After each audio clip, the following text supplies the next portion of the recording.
Welcome to The Owner's Exit, the podcast where business owners learn to plan smarter, exit stronger, and move forward with confidence. In each episode, you'll hear from industry experts, seasoned entrepreneurs, and owners who've successfully navigated their exit. Together, we'll unpack the real stories and proven strategies beyond smooth, successful transitions, and share practical advice for your own exit planning journey. So if you're a founder, entrepreneur, or business owner thinking about what's next, you're in the right place. This is the Owner's Exit Podcast, where we help owners see to, through, and beyond the sale of their business.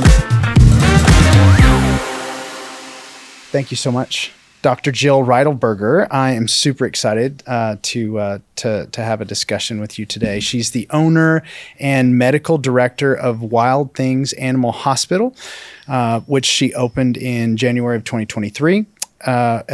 But prior to that, which is another thing we want to unpack here, your first clinic, you've successfully built and exited Overwatch Animal Hospital, where you gained a lot of experience, learned a lot of lessons along the way, and your exit through that, through Overwatch, allowed you to pay off your student loans.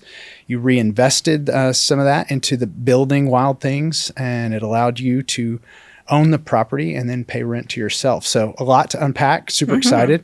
One caveat that I wanted to say through our discussion that you that we pulled from Army boots to business suits, you've built multiple successful animal hospitals and carved your own path, proving that women can treat anything from birds of prey to goldfish, poisonous reptiles, and be wildly successful doing it. Super excited. Thank you. Well, thank you for having me. I appreciate it. Yeah, thank you. So, I guess let's unpack her story. Yeah. Why don't you start kind of from the beginning? Where'd you grow up? How'd you get into the military? And then we can go from there. Yeah. Well, there's a lot there. So I was born and raised in Illinois, south suburbs of Chicago. I went to, high school there. I did my undergrad in Southern Illinois University, and I got into University of Illinois. By then, I was kind of like sick of Illinois. I wanted to get out and explore the world, and going out of the country was actually cost comparable to in-state tuition. So I started looking at... And this is post-grad? Yeah, for vet school. Yes. I started looking at universities, and I fell in love with Australia because I had studied abroad there during my undergraduate. I spent about 6 months there while I was going to Southern Illinois University, but I transferred to Perth, Western Australia. It's Murdoch University that's in Western Australia, and studied abroad there. And I loved it so much. And I'm like, how can I figure out a way to get back here for a longer period of time? And that's when Australia sort of popped up. So after my undergrad, I was actually already obligated to the Army. But then I was like, hey, Army, can I go to Australia? Was that because you were in an ROTC program? Yes. Okay. Yes, because I was poor and they had to pay for my school. And so they wanted me to stay in state, or in the country at least. And I was like, I want to go here. And they're like, no. So I had to kind of fight for that a little bit. But once I explained to them that it was a fully AVMA accredited institution, so essentially just like getting a degree from the U.S., then they were like, okay with it. But it was such a good experience to actually go to vet school in another country.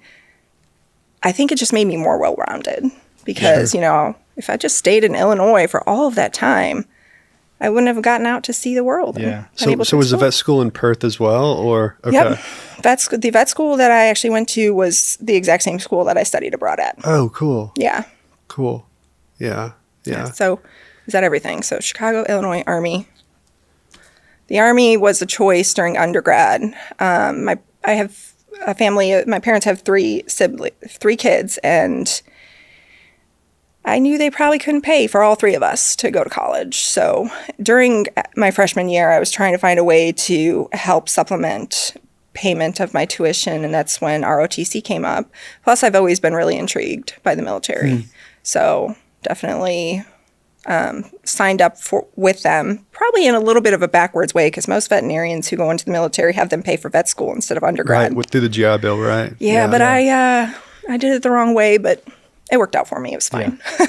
So you graduated vet school and then immediately enlisted. Is that how it works? Yeah. So you take essentially, because you're doing Reserve Officers Training Corps, when you're done with that and you're done with your undergrad, they want you to go right into the military. You have to apply for an educational delay to get further school, which benefits the Army because you get further educated. And now instead of, a lieutenant, you can be an officer or a captain or a major and go right into the Army as a veterinarian. Sure. So how long were you in the Army serving? About 6 years. 6 years. And that includes your education, or is that post? Post. That's post. Okay. After serving, what got you into the business world? So I would probably still be in the military right now if it weren't for my husband. But after about, I think 2 duty stations, he's like, you know what? It'd be really nice if I could stay in this job for a while. We really liked Tennessee. And because you served overseas. I was in Afghanistan for a little bit. Afghanistan. Yeah. Okay. Yeah. And so he, and that was a big source of, he's like, I have to watch my, our 6-month-old son and our daughter all by himself while I was deployed. So he was kind of over it. And I understood that. He followed me around for a long time. So he's like, I need you to consider getting out. So it was either next duty station was Germany, which I thought would have been really cool. Yeah. But he, we had to give It's that hard up. building It was. a family. And making the transition from Army life to civilian life, especially when you go into the Army as a veterinarian, you're not practicing clinical medicine every day. You're on the range shooting weapons, or you're, learning about some food inspection stuff. But that was a challenge. So he said he wanted to get out, and I supported him, and we decided to go through the civilian world. My first job was with Banfield, actually. I was a chief of staff over at the Hermitage location of Banfield, and that taught me a lot about business. So I think when I got out of the military, I was only with Banfield for about 2 years, and then I was like, okay, I'm ready to run my own thing, and I started looking. Because in that role as chief of staff at Banfield, you were managing all the front office staff and other vets and basically running the business inside of their ecosystem, right? Yeah. So that was a franchise, right? Yeah. Okay. It's essentially a corporate veterinary practice, and I was the chief of staff of the Hermitage location. So you manage the personnel, but Banfield was really cool in the sense that they're like, okay, this is what we need you to keep your cost of goods at, and this is what we need you to keep your labor you managed at. a P&L. Yes. So you got business experience without ownership. Exactly. So yeah, that was great training. Super helpful. Yeah. Everybody says a lot of bad things about Banfield, but I loved my time there, and they taught me so much. Yeah. So, I wouldn't be where I am without having that experience. Wow, that's great. Yeah. So how did you get to find a practice that you wanted to buy? Initially, I knew I wanted to buy a practice in probably the Clarksville location because of the military, and I wanted to support that clientele. And I was familiar with that clientele having practiced out in Fort Campbell. So I wanted to kind of stay close to Clarksville. So I started looking at commercial real estate, and I found a practice with a retired vet that wanted to sell. And we looked at it, my husband and I, and the doctor said to me, well, I don't just want to sell my practice to the first person that has $800,000. And at the time, his business was listed for $950,000. And in my head, I'm like, oh, that's what he'll take. Yeah. So he sort of slipped, but yeah, so we were able to make an offer. And he didn't want to sell the corporate, which I know it's owned by corporate now, but it worked out. Yeah. He was they were really good people, and it was a really smooth transition. But when I first started looking at financing, there were a couple banks that were like, you have $300,000 worth of student loan debt. You don't have $40,000 down. Yeah. You can't buy a practice. No. And so I started asking friends who had already owned practices. I'm sorry, do you need me to pause? No, Okay, I can keep going. Yeah. No, this is great. What I'm finding is, you've heard no, and you said, well, okay, I'll just go to someone else. Yeah, I don't like the word no. Yeah. So I was talking to my friend. He's like, try this bank. So it was Pacific Continental at the time, but I think it's since been sold. But the guy that I worked with vetted me And he's like, well, what sort of leadership experience? Like the detail that this bank went into to make sure that I was prepared to own a practice was really interesting to me because they were like, well, what sort of leadership experience do you have? And I explained to them everything that we did in the military and all that stuff. And I think that really helped him make the decision to finance us because we ended up buying that first practice with $1,000 down. Wow. Crazy. $800,000, $1,000 down. Yeah, $1,000 down. $1,000 down. Yeah. Now, what was it? What was the name? This is a local bank. It was Pacific Continental. It was out of Seattle, I think. Out of Seattle. Okay. Yeah. I hooked up with him through a friend, but... now, does that bank specialize in veterinary clinics, or do they specialize in vets? Veterinary clinics. Okay. Yeah. Okay. Yeah. Because in this, I did send some people to him that weren't veterinary related, and they couldn't help. Yeah. But, yeah, it was really interesting how much they questioned me about my experience before they were willing to finance. Yeah. I have to stop and just say that bank vetted a vet who was also a vet, and that's purchasing a vet clinic from a vet. Yeah, lots of vets here. Lots of vets. I can't let that pass. So good. you never worked in the clinic before you purchased it, so you stepped in, right? I guess there's a single vet that was working there. No, it was a two-doctor. It's two doctors. Okay, so talk about that transition a little bit. Did you buy them both? Also, I want to include the building too. Did you purchase? Was this the real all estate? At once? And it was all included. All included Yes. for $850. I think we paid around $8, something like that. Yeah. But he had a colleague working with him, and when he was selling, I'm like, does she not want to buy it? Like, she's been here. I think she was there like 16 years. I'm like, she's not interested in buying your practice, and he's like, no, she doesn't. She's not interested in ownership or managing. And I'm like, okay. So I bought it. And he was very particular about how he wanted to announce to the staff. He didn't want to announce to the staff until after the sale, but we had to push and announce a few days before. It went awful. She didn't know that she would have bought it, apparently. Wow. So immediately the tension between her and I was there because she saw me as the person who came in and took the clinic from out Not from only a underneath her. threat, you put the dagger in her heart. Yeah. Yeah. So it was very awkward, very awkward.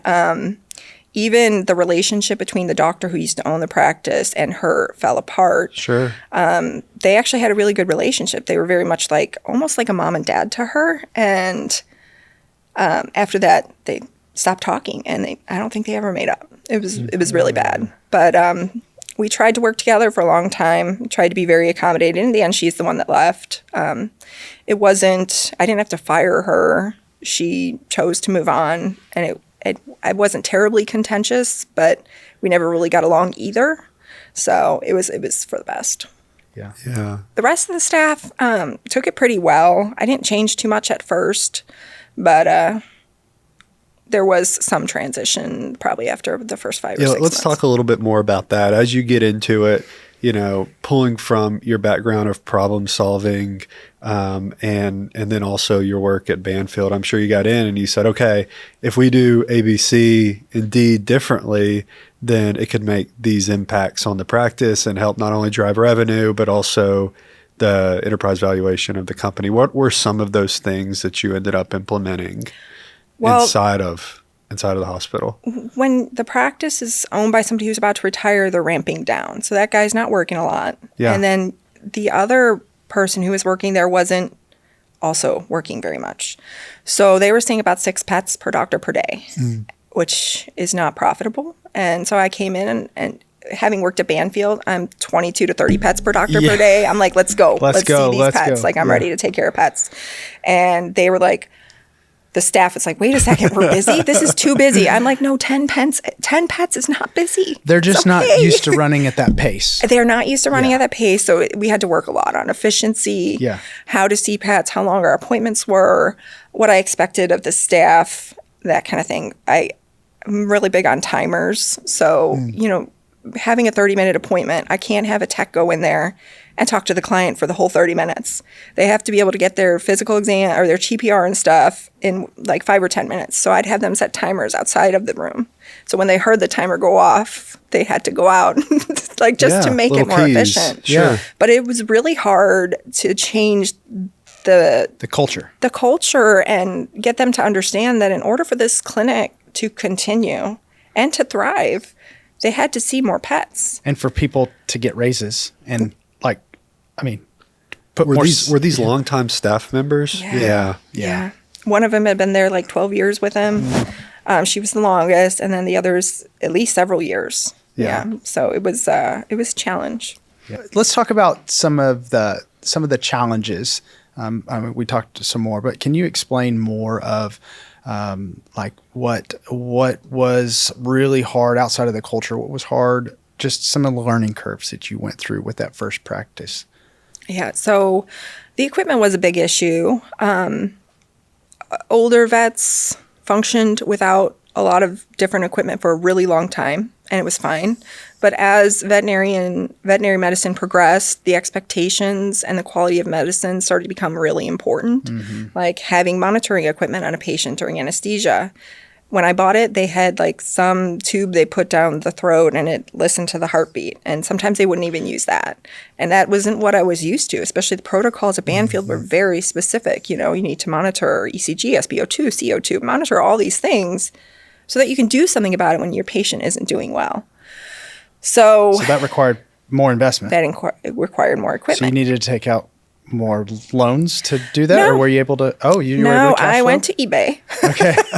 Good for you. Let me tell you, okay, when you are a struggling practice owner and you just need something that works, eBay can be a godsend. Yeah. I mean, some of their equipment may not last long, but I paid $500 for monitoring equipment and it's still there, I think. Wow. It's lasted like 5 years now. Good for you. Contact Medical. Which brand new would have been $6,000. Yeah.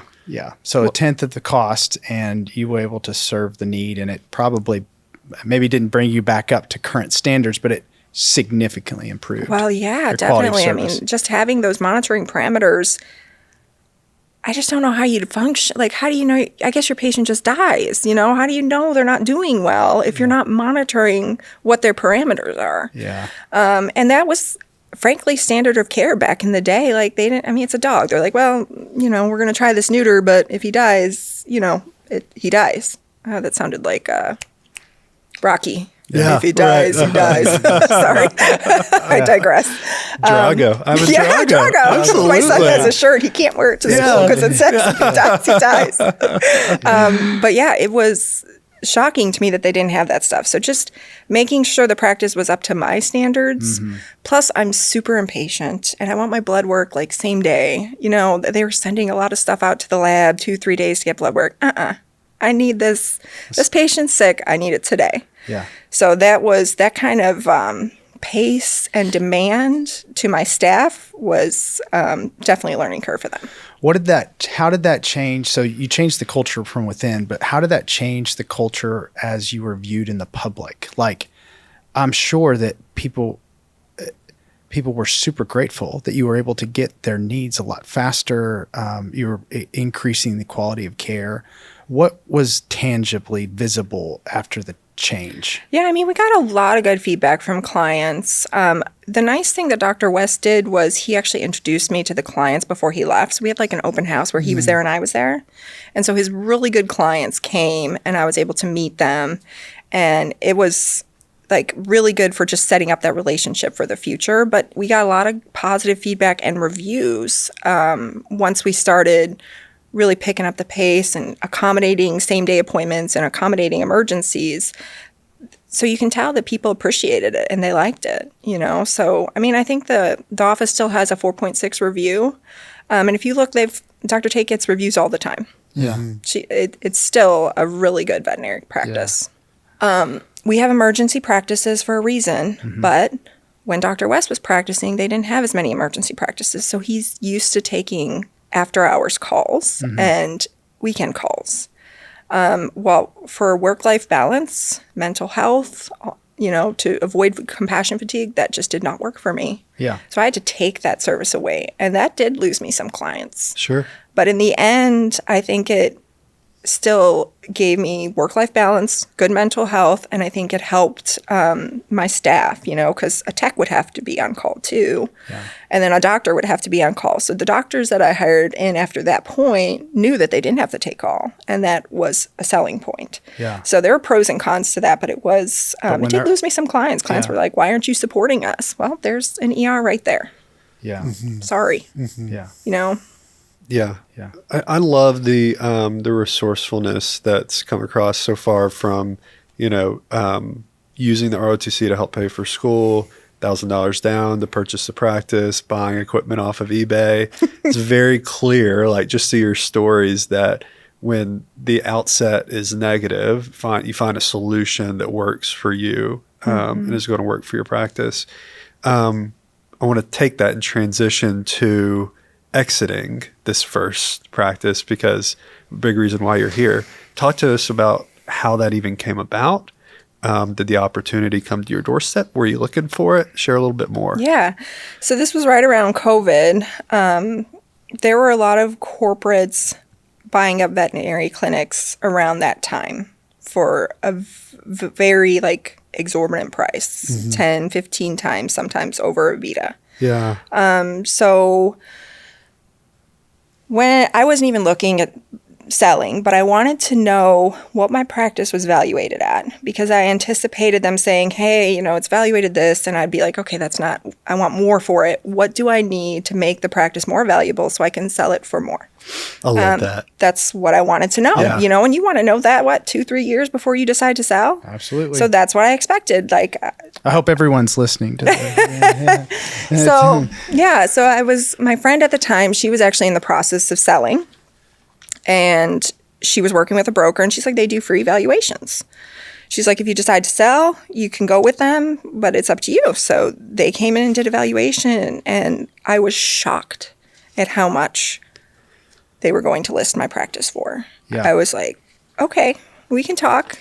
This. And you had owned it for how long at this point? 5 years. Wow. 5 years. Okay. 5 years. Yeah. But in that 5 years, you had significantly transformed that business, though, compared to what it was. Yes. Yeah, because he was ramping down. He wasn't seeing patients. So we ramped up. Yeah. When he gave me the number, I was like, I told my husband, he's like, maybe we should think about selling. And at the time, we were already doing more stuff to improve the practice. Right. We had invested in new software. Mm-hmm. We had invested in ultrasound. I'm like, man, if I had thought that I was going to sell, I wouldn't have invested in all this stuff. But here you go, corporate, you're welcome. Yeah. Yeah. Well, it's just more chips on your side of the table for leverage too. Yeah. Yeah, it was. It was the best thing I ever did. But I do think that there's a lot of people who are frustrated with their sale. I have friends who have sold to corporates, and they're driving my practice into the ground. They've ruined my practice, whatever. But I vetted my corporate, and I actually could talk to a few doctors who had already sold to them to find out how they thought the transition went, how they liked that corporate. It was Pet Vet Care Centers. Yeah. I don't know if you care or no, but they actually bought a practice in Sango that was pretty close to mine, and I called them, and they were like, yeah, it's fine. They haven't changed much. They've supported us through the transition.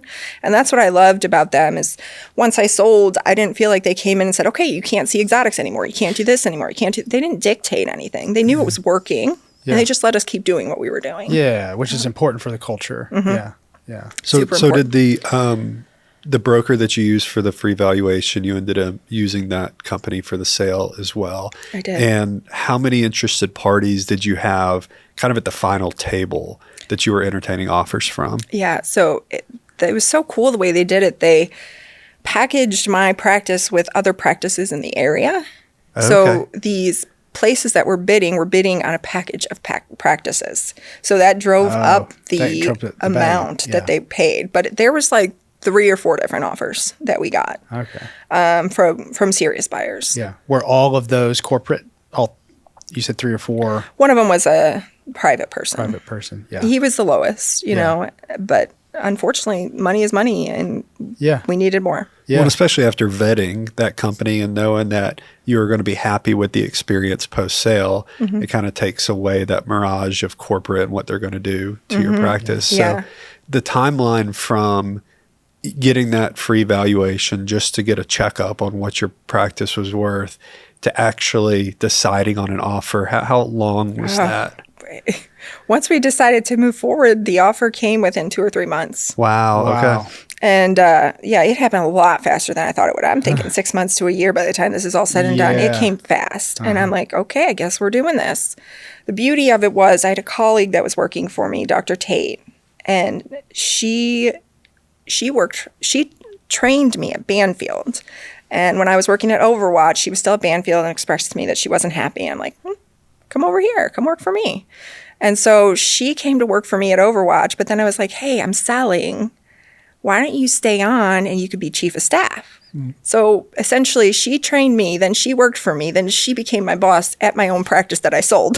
Amazing. But she's still there and she's still amazing. And I think that's what's wonderful is because you put a lot of heart and soul into your businesses, and to see them pulled apart or not ran the way you want or ran into the ground, just so heartbreaking. And I've seen it with other friends that I have. But to see my practice, I still get reviews because I'm still on like the Google ownership thing. Yeah. Sure. So I'm constantly getting reviews about how wonderful they are. That's awesome. And it just makes me feel like, okay, I did the right thing. I did the right thing because they're still seeing exotic pets.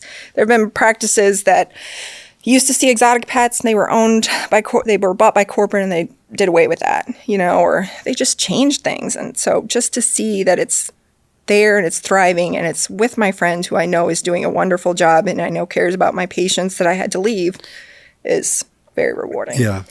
We talk about how kind of comparing, if you're going to list your home, you try to clean things up and move things out. So from the moment that you got an evaluation done to the moment that you sold, what were some things that you did within the practice or for the practice to maybe adjust to help the sale? There wasn't a whole lot, really. We did some protocol things like to just so that they had an idea of like how we ran like blood work protocols and anesthesia protocols and in-room appointments versus drop-off protocols, just so that they had an idea of how we were running things, because I didn't know how much of the staff would actually end up staying. A lot of them said they would stay. Okay. I didn't know if that would continue. I'm going to stop there because I'm curious, with the experience the staff had 5 years prior, how did you go about sharing this news with them? I was very upfront with them. Like as soon as I knew I was going to sell, I told them. My leadership staff, like my practice manager, my head vets, I gave them a cut of the sale to stay on. Okay. I said, you know what? I really love you. I want this practice to be in good hands. I want you to continue to work here. I know you're not going to be working for me anymore, but here's some money from the sale so that you can feel good about maybe staying on and continuing this practice in the culture that I created. Yeah. Yeah. Oh, that's so good. Yeah. It sounds like it went really, really well, the process beginning to end, and you were happy with it. Were there any hiccups or any challenges, in that sale process that looking back, you had to face and deal with? Towards the end, corporates try to get a little bit off. They're like, well, this machine's kind of old. We're going to give you this much less. Or this is kind of, they tried to like decrease the price a little bit on certain things because they could make a case for maybe this being old or that being old. And I had a real estate attorney who is a bulldog, Rosemary. And she was like, nope. We're not playing that. You already made an offer based on what you saw. We did. We stood our ground. And at one point, the broker came to me and he's like, you're poking the bear. I'm like, poking the bear? He's poking me. Yeah, this is a deal for him. Okay, this is a good... Yeah, exactly. Yeah. I'm the bear. This is a good practice. Don't tell me that I need to take less than you originally offered. Yeah. So, it was good. That's good. All right. So I know when you purchased the practice, at the beginning, you had the real estate and you also had the operations. When you went to market and you sold to corporate, did you sell the real estate along with it, or did you keep it, and why? Yeah, I kept the real estate. They didn't want it. Yeah. We hear that a lot, actually. We hear that a lot. Yeah. Now, were you considering selling it all together as a package, or did you... They said at the time, they're like, we could do that. We could create, another package with the real estate if you wanted. But at the time, my husband and I were just getting into commercial real estate. And we're like, we kind of want to explore this market a little bit more. So we were fine not selling it. And in fact, we thought the original offer was for the real estate and the practice. And we found out that it was just for the practice and the goodwill. We were like, woohoo! Yeah. Even Rosemary was like, good job, guys. Yeah. So like, this is great. Yeah, that's great. Yeah. That's great. Were there any, so you worked with Rosemary through the process. You also worked with a broker. Were there any other professionals that you? Yes. Yes. A banker and an accountant. Okay.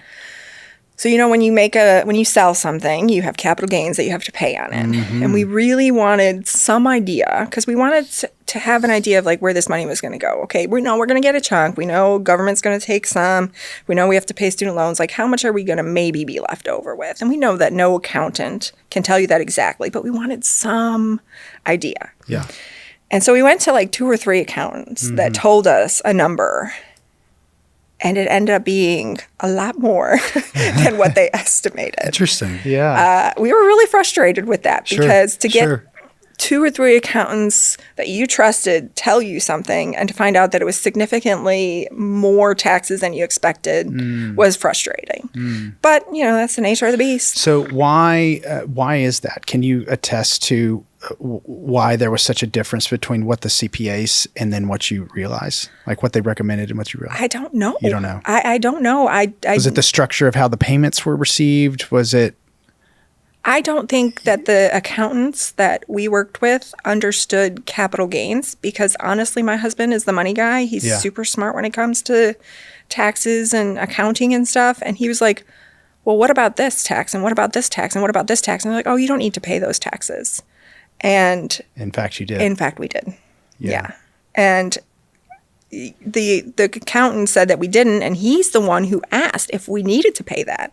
And when they assured us that we didn't, that's how we formulated that number. Right. And then we went back and we're like, oh, actually, we did have to pay that number. So I think it was just a lack of knowledge, which is surprising from 3 separate accountants. Yeah. And these were not just like one guy in an office. These were big companies that we asked. Yeah. Interesting. Where did the banker come into play? The banker really just helped us, I guess, drafting. The same banker? Yeah, we've had the same banker for like all of our purchases. Okay. And it's really been like our real estate attorney, our banker, our accountant, and a broker has been like your core team. The core team that we really focused on. But yeah, I mean, I don't really know. He just helped us, I guess, distribute the money and helped us with the title and the final sale and signing all the paperwork. Him and Rosemary kind of worked hand in hand. Yeah. Okay. The value, was it based on a multiple of EBITDA? Is that what it was? It ended up being? Okay. Yeah. And then to transition a little bit, when did you agree to stay on for a period of time, or what did post-sale life kind of look like? Yeah, for you? so they asked that I stayed on. They wanted originally 4 years. We negotiated 2 years. They said that they didn't want me to leave unless they had a veterinarian of my equivalent come on. And I'm acupuncture certified, so they made it clear that they wanted somebody acupuncture certified. And I'm like, great. That's going to be hard. Which is fairly rare. It is. Yeah. It is. Okay. So I'm like, I don't know if this is going to work out, but once that like 1.5 year mark started, I was like looking around like, okay, we got these other vets and, you know, Dr. Tate seemed good. So I started backing off my schedule and I basically just worked with the manager of the corporate that was managing our practice. And I said, I'm going to slowly start transitioning myself out of here because right now I'm doing 3, I'm going to do 2, and then I'm going to go down to 1. And she was fine with it. She supported me because they had plenty of vets, you know. Yeah. You don't want to leave them when they don't have any support, but when they have support, there's no reason they need to pay you. Right. So it actually works out. But there was a vet that came in right before I left, fully acupuncture certified. She's a bulldog. Amazing. That's great. She's making a lot of money for them. Yeah. And she's a great vet. That's good. So when you did sell, I know you got a question. When you did sell, did you have a plan, like 5 or 10 year plan after you received those proceeds that you wanted to hit? Or did you kind of go into post-sale life a little bit blind? No, I had like a plan. So I had a 5 and probably a 10-year plan, like when we got the offer. So my 5-year plan was like, okay, build this other practice, grow it, and maybe brand it. Yeah. We're actually applying for trademarking right now. And looking for maybe a second location. Okay. So that was sort of my 5-year plan. And then 10 years was like stepping away a little bit and doing more of the management part instead of all of the veterinary part. Sure. Yeah. But my problem with that has been I really like the veterinary part. Yeah. That's what I you love do. seeing the little animals, you know? I mean, that's why we do what we do. It's my passion. And so like stepping away and just not being in the clinic and seeing the animals hasn't worked so far. Yeah. So did you have to sign a non-compete with that company or? Yeah, it was like for a 20 or 25 mile radius. Okay. So are you 26 miles? So 27? theoretically, they could sue me if they wanted to. But here's the deal. I found vets for them. Whenever like Wild Things Animal Hospital has resumes that we can't use, we pass it to Overwatch. We refer patients to Overwatch. Overwatch refers patients to us. If you create a good relationship with your corporate and you try to help them grow their business, they're not going to sue you. Yeah. But if you come over here and you park next door and you try to steal their business or you're trying to steal their vets, then yeah. You're in a total different community now, right? I am. Yeah. So, I am. yeah. I'm not like this is what, maybe 35 minutes from where the practice is located. And they send clients to us. We send clients to them. I think when you have those bad relationships with corporates, I think it's on both sides, you know? Yeah. You can be pretty snarky and like, I'm going to take your vet. And then maybe that's why they sue. Yeah. But they're not going to sue you if you help support them and make sure that they have vets. Even when I was leaving, the vet that was an acupuncturist, because we knew her through Banfield, like our network is what helped them get staffed. I could have taken the practice manager with me. She loved me. She wanted to work for me again. You know, you don't want to like take all the staff from the business that you're leaving. Right. So, Sure. So transitioning to Wild Things, what have you done differently? Oh, I like to say that I made all my mistakes with Overwatch. Yeah. I learned so much from that practice and from being a business owner there. There were situations, especially during COVID, where girls had babies and they didn't have daycare. So I'd be like, oh, yeah, bring them to work. And it just bit me. Yeah. It bit me. They would bring these kids to work until they were 6 months old. And I'd finally have to tell them, you can't bring them to work anymore. And then they'd get mad. Yeah. And, you know, I would make all these accommodations. One girl's like, can I take the ultrasound home to, like, ultrasound my dog? And eventually she left with no notice. And I just would bend over backwards to accommodate staff. And they would never. People management. Yeah. I think I really learned that you can't let them walk all over you. And you have to be very clear about what your expectations are up front. A lot of times I would avoid the conflict a day or two and then come back and address it. Yeah. And I don't think that worked so well. Yeah. So for Wild Things, did you go in and purchase an additional practice again? Did you start this one from scratch?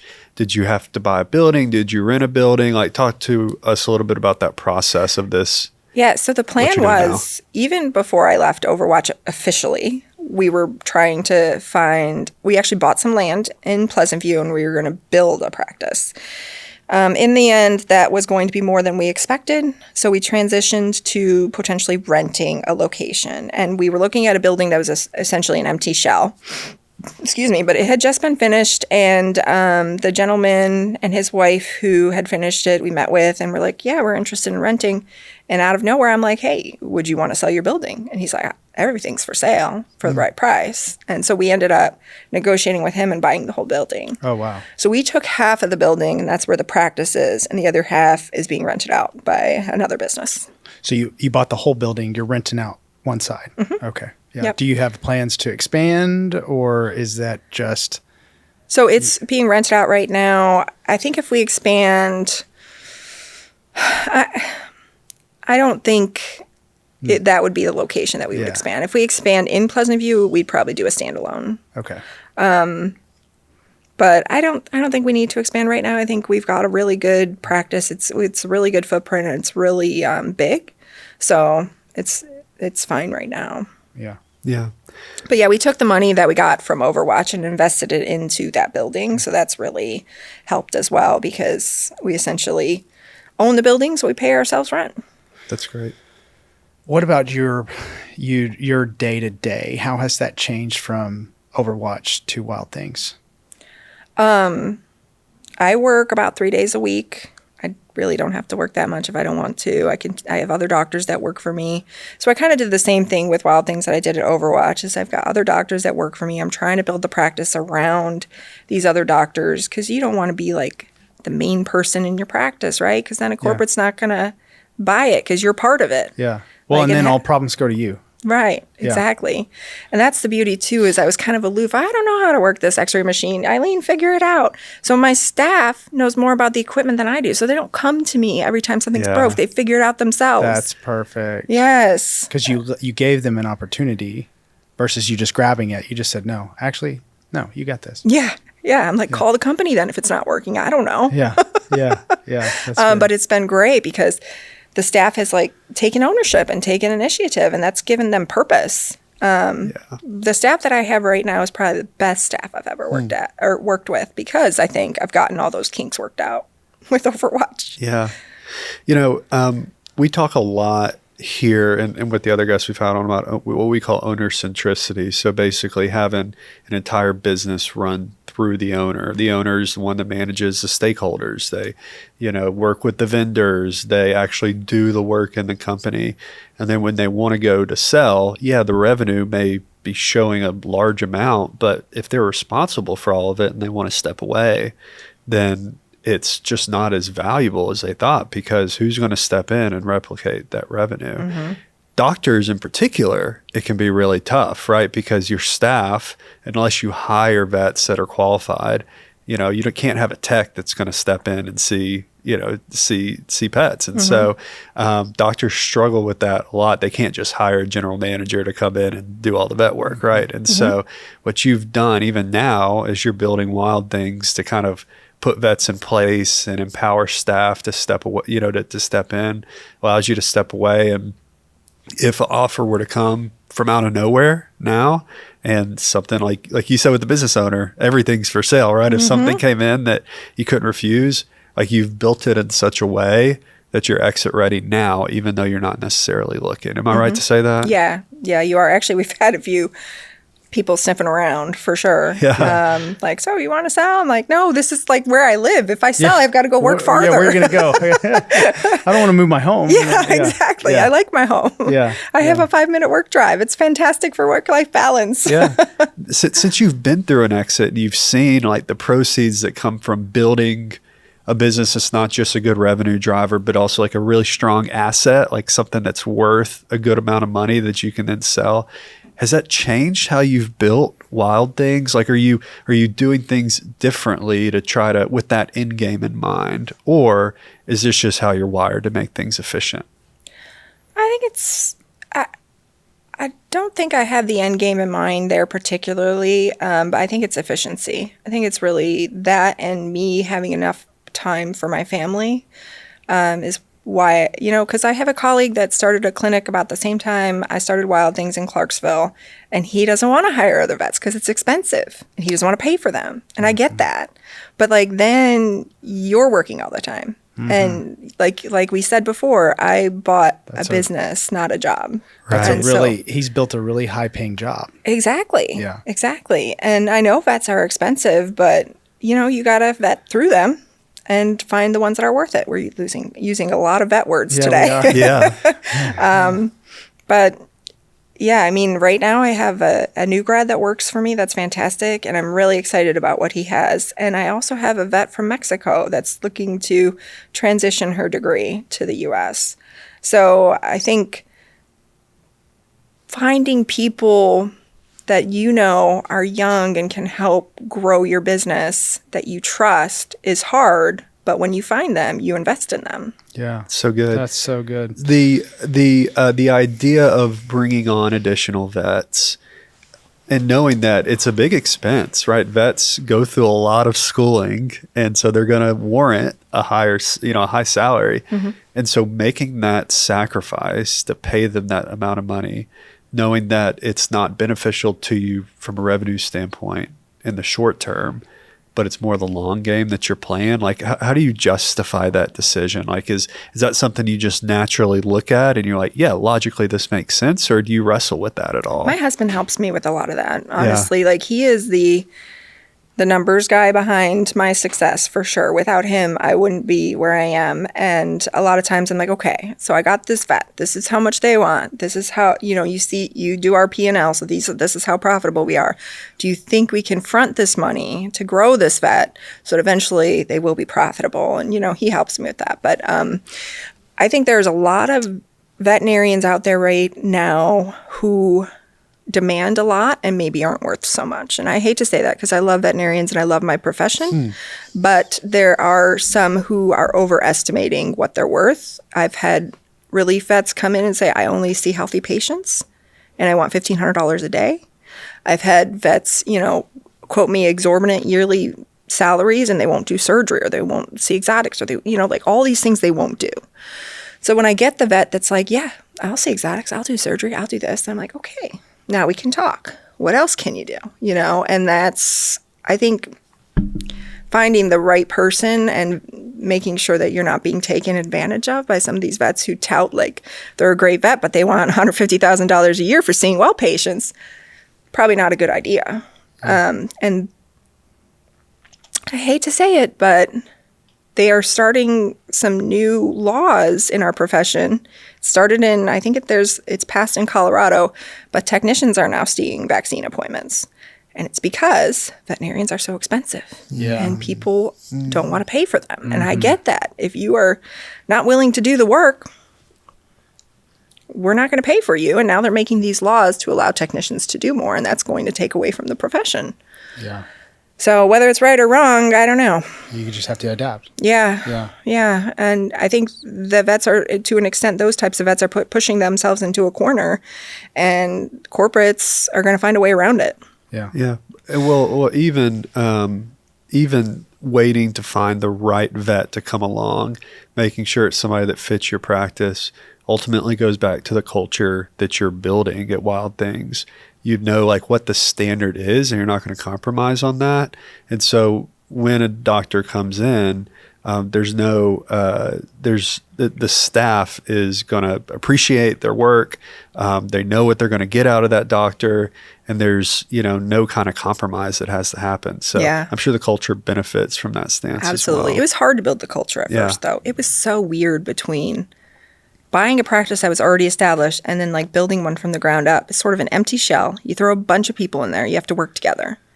You don't have a culture yet. You don't really know each other yet. Yeah. It was I felt like it was so heartless at first. It was just a building. And like we had to grow that culture. You think it just happens, but it doesn't. Yeah. And it took like 6 months for that to kind of like start to develop. And now it's great, but I had no idea how empty it would feel at first. Wow. That was very eye-opening. Shifting gears a bit, we talked about the industry. What are some key takeaways, given your experience, or recommendations that you would offer to other veterinarians out there that are either looking to either buy and build, or they're looking to exit maybe a corporate, or they're looking to exit their own? What's some key takeaways and some advice that you give vets out there? Build a practice around a veterinarian that you trust, not yourself. I think that is super important when you're trying to sell your practice, because you are not going to get a corporate to pay a decent amount of money if you are ingrained in your practice. But there are people out there that you will find that you will love and that you will trust that can help you grow your practice. Dr. Tate's a perfect example in my situation. I think it's important for these veterinarians to have a network of people that they can talk to. I think Banfield helped with that. CE helped with that. I have a lot of veterinarians that I still talk to. So there's a whole network that I use when I'm trying to look for a veterinarian. Hey, have you guys got any resumes? Hey, what do you think about this person? You worked with them before. So if you are in your own little bubble and you're trying to grow your practice just by yourself, that's fine. But when you want to sell it, you need to disconnect. And if you have created a culture that you can be proud of and that your staff will continue while you're gone, then that's super important, and it's hard to do. But I mean, we did that at Wild Things. Phone conversations I recorded, in-room conversations I recorded, and it's because I can hold my people accountable. And when a client says, hey, they wouldn't see me today, I can go back and listen to that conversation. I'd be like, why didn't you let, her come in so that we can see her pet? We weren't that busy. So my staff has realized that they're held accountable for that stuff. Which is healthy. Accountability is so healthy. Yeah. And, I have a veterinarian right now that has his own practice, and he's ramping down. He only works half days. He doesn't work weekends, and he's trying to sell it. And unfortunately, I just don't think it's worth a lot because it's not in a great area. He doesn't have any veterinarians that work for him. And it's sad. It's sad because he wants to get out, and he doesn't want to keep working there forever. Right. But if, I was thinking about selling or buying it, and I was like, will you stay on for a couple years? And he's like, yeah. If you'll stay on for a couple of years, take a couple years, find a vet you trust, let them run it, grow your practice a little bit, then sell it, and you might make more than what you're asking for now. You'll grow the value of that asset. Yeah. I think when people want to sell, they're like, okay, I want to sell. Like immediate. They're not willing to do that valuation, and figure out what's wrong, do the work, take to time put a bow to improve on it. Yeah. My friend's a business consultant, but he does a lot of dentists and doctor's office, and he says it takes 2 years to turn that around. When you are deeply ingrained and your clients know you, to get another doctor to come in and start seeing those patients is hard. So if you want to sell, you got to look out a few years, I think. I got lucky the first time. But Well, we always like to say, it's from the Exit Planning Institute, that exit planning is building a business that's transferable and attractive at any point in time. Yeah. And so like what you're doing now with Wild Things, again, you have the end in mind at some point, right? At some point you'll move on. But it's not like you're waiting for that offer to come today or tomorrow, but you're building it in a way like we talked about earlier, where if it does come, then you're ready, and it's in a position where it could transition for the highest possible value possible, and so I've got one more question, then I know Steve has a couple, including how people can find you and Wild Things. But earlier we were talking about a little bit about regret selling a business. You were talking about some friends that or other vets that sell and then regret, either because they sold to corporate or may not have received the value that they thought they would, taxes, all that thing. Statistics are statistics, and they can mean a lot of things, but we know that 74% of all business owners who sell their business regret it after a year. Wow. 74%. I didn't know that was so high. Huge number. Yeah. Wow. And so again, some of that's monetary, some of that's qualitative, right?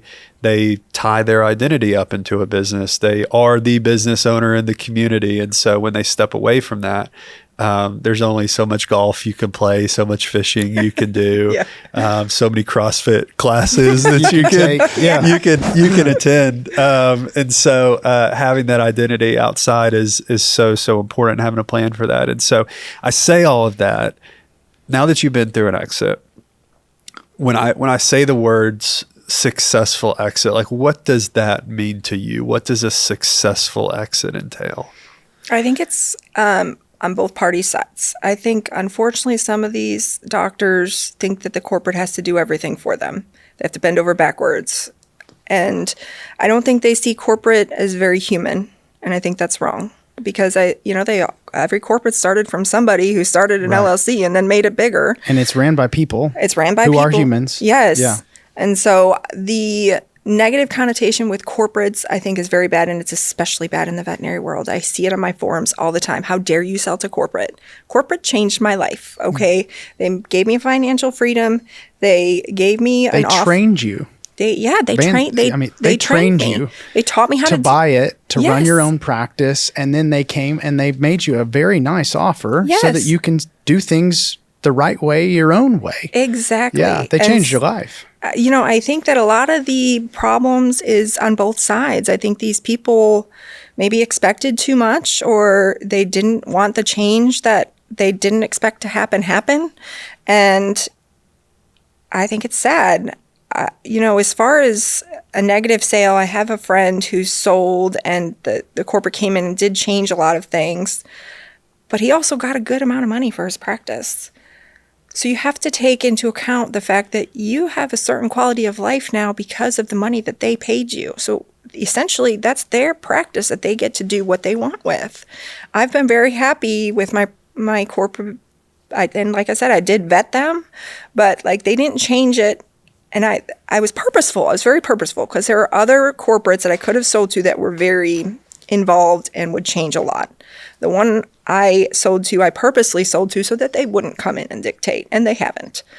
I can't say that for other people, but I can say that this corporate stood up for what they said they stood, I don't know what the word is, but they followed through with everything that they said they would do. And plus they changed my life. They allowed me to get out of student loan debt. They allowed me to start another practice. Like, that money changed my life. And you can't tell me that these people are upset with corporate, running their clinic into the ground. They still gave you some money for that practice, and they still that still helped you. And gave you fair market. Well, some people were getting, during COVID, 10, 15, my friend got offered 15 times a beta. Yeah, that's a multiplier. Which is very rare for the listeners. Very, very rare. It is. And the bubbles burst, so it's not happening anymore. The offers have gone down. Yeah. But I got right on that bubble, and it worked out for me. That's great. I think being kind to corporate, I do think that people leave and they exit and they're like, I'm going to take all this stuff with me and I'm going to, no. You need to make sure that your staff is there, and you need to make sure that they're happy. And like, you don't want to, take from them because you want your practice to continue to thrive without you. Like, why would you try to hurt them just because they're corporate? Yeah. Okay. So what the heck? We had dentist Dr. Josh Hood on the podcast. I'm not sure if that episode's been released or not, but he also sold to a private equity firm. His practice did. They had about 8 or 9 locations, but he said when vetting a offer from a corporate buyer, he said, make sure you not only talk to the first 2 or 3 former doctors that they put in front of you as a vetting option, because they've probably paid those doctors to say good things about them, right? But make sure you talk to 10, 15, 20 people that you find organically that have sold their practice to a corporate buyer, so you get a really good feel about what the experience is like on the back end. And it sounds like you did a really good job doing that. Well, I had a friend too, like he was a good friend of mine. So you knew you were getting the truth. Yeah. I knew he was going to lie. So that helped. So where can people find you? I know there's this is the owner's exit. And so folks that are looking to exit, if they're in there in the veterinarian field, they might want to find you. Sure. Ask some questions. I know you are open to acquiring practices yourself too. Absolutely. How can they find you? They can email me. My name is kind of long though. Jill.Reidelberger@gmail.com. We'll have it in the notes. Okay. Yeah. Or, you can always contact me through Wild Things Animal Hospital, which is in Pleasant View, Tennessee. The number there is 615-288-5630. And I think the email is, I don't know what the email is, but it's on the website. And it'll also be in our notes. Oh, well, there you go. Yeah, it's good. I've got one final question. We have learned so much from you. Thank you so much. This has been great. Well, thanks for having me. I appreciate it. Yeah. This has been so good. But I've got one question. So, if you were to eat one last flavor of ice cream, you can for the rest of your life, one flavor, what would it be? They make this green tea ice cream at this Japanese restaurant I go to. Wow, green tea. And I really like it. Super creamy. I've had green tea. Yeah, I'm really into it. Yeah, green tea. That's a great answer. No, it's not one of the mochi ice cream bits. It's an actual scoop of ice cream. It's a scoop of ice cream, yeah. It's called green tea, and I really like it. Is it sweet or? Yeah, it's a little bit sweet. It's not like horribly sweet. I don't like really, really sweet things, but yeah. I'm picturing like a sherbet, or really is it more bright creamy? Green? No, it's not bright green. It's like this kind of green. Yeah. Huh. Yeah, like a little lighter. Yeah. Okay. Yeah. What about you? Really cool. What ice cream do you like? Oh gosh, I mean, we love ice cream. I have. You're big ice cream guys, are you? I think I probably said something different on some of the other questions, but I think it's going to be a chocolate custard. Really? So I'm a sucker for custard. It's super, super creamy. It melts super fast. Of course, I eat it fast, so it's not that big an issue. But, there's not really any ice cream that I really would turn down.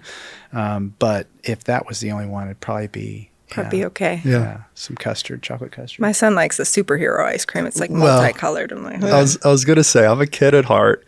And my favorite flavor of cake is birthday cake. oh, I do like birthday cake. So just grocery store, confetti, ice cream. But I will say, my favorite ice cream actually comes from Cold Stone.